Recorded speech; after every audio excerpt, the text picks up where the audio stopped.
Hello, everyone. So, in this tutorial, I'm going to be doing a football design that was requested by one of my members in my school community. So, I am in my design studio, I am in Word Builder, and I didn't know if you knew this or not, but I actually have this set up now to where you don't have to have an alpha set loaded in, but I will show you the setup in order to do bulk designs. And I am so excited about this because I used to would do this either in Photoshop as like a smart object or in Canva and I'd have to drag and drop. And now it's just as simple as a click. So I'm super excited. But for this specific design, it's very simple. It's just four different pieces of clip art. I have all of my clip art loaded in here. I have saved this project so I can bring it back in just in case something happens, internet goes down, whatever.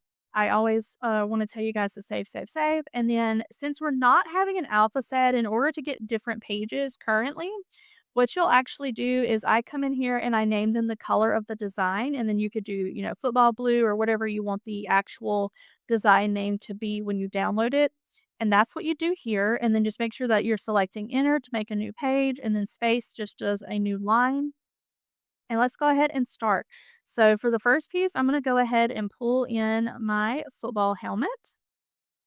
I'm going to drag that up. And I'm just recreating a design that I did like 2 years ago. And then I started listing all of the different PNGs again because I had removed them. And my members know what I'm talking about. I did some stupid things in my Etsy shop earlier this year. So I've got my football here. I want to bring that in. Oops, hold on. I want to unselect the helmet, guys, because I have that to where it'll swap. Add the new piece in, and I'll show you guys how to swap it here in just a second. So I have my football here, and I want to make my helmets a little bit bigger. And then I had my, ooh, I keep doing it. Ah, make sure you're clicking off of it because when I say it's a one click swap, it's a one click swap and it will swap it at the same size, rotation, and everything. So just make sure that you're clicking off of it before so it doesn't try to swap your pieces. And then I had a bow. So I did two different design versions for this. What I did was I had one with a bow and one without a bow for my ladies and my guys. So I have my bow like right here. I'm gonna select all and just kind of center that a little bit more on the screen. Now that I have my base done, what I want to do is I want to select into the next one, and I'm actually going to scroll down because we're doing a bulk creation here. I do not want to have to go in and select all of this more than once. So I'm going to click adjust current word only because once you have, and it's not really just the word, but it's talking about like the blue, the orange, the red, the green. It's talking about that design space. You don't want to have to drag and drop all of these again, but you select that so that it doesn't change this one because let me show you. If I don't have this part selected here and I scroll up and let's say I want to swap out my football helmet here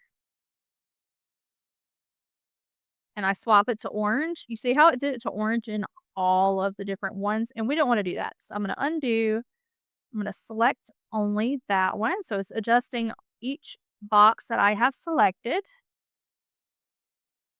And then this one is labeled orange. So I have my helmet swapped. I'm going to swap that to orange. I'm going to swap my star and I am going to swap my bow. So now I have my orange design and then it will keep this selected as you click through. You have to go in and manually unselect it, which is perfect for this because then you don't have to keep going down in there. You can just continue to select and swap out that clip art. And then same for the green one.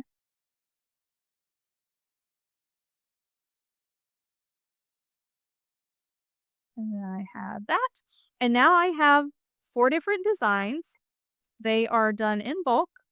Then when I would download it, I would just download my zip file. It lets me go ahead and if you do need to, work with anything, you can to where if you wanted to add a font in and put text over this, and then you could, do that for all the different designs.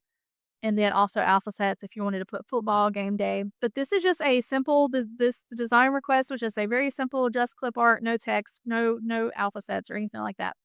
So I am super excited, and I did go in and fix it because I had forgotten to add that to the clip art as well as the alpha set to where when you're sending back, it does it per layer now versus it was just going all the way forward or all the way back. So takeaways on this is just make sure that you're unselecting the clip art. If it's, if you do this and you can't get it to unselect, I just pop to a different page. And I will work on that because basically I have it set to where it won't let you go off of the screen because if you do, then your design disappears. So sometimes it limits the functions a little bit when it comes to getting too close to the side there. But yeah, I'm super excited. And this clip art was from Peachy Designs. I had done hers, I think last year, year before last, I purchased her, like everything I've made before. And I don't have a current subscription, but she is an amazing artist and I love her work. And 3 Jits and a Mimi has stuff too. Love her. I've got stuff in my shops. I'll link all of my links below for design studios, school community, Etsy, Shopify, all the things. But yeah, so this is how you do it. And I'm just super excited. I know my members have been really excited about this feature and I'm dropping it in the group today. So as soon as they see this, they're going to be so excited that they can now swap the clip art like they do the alpha sets. So thank you guys so much for watching. I appreciate it, and I hope that this tutorial helped.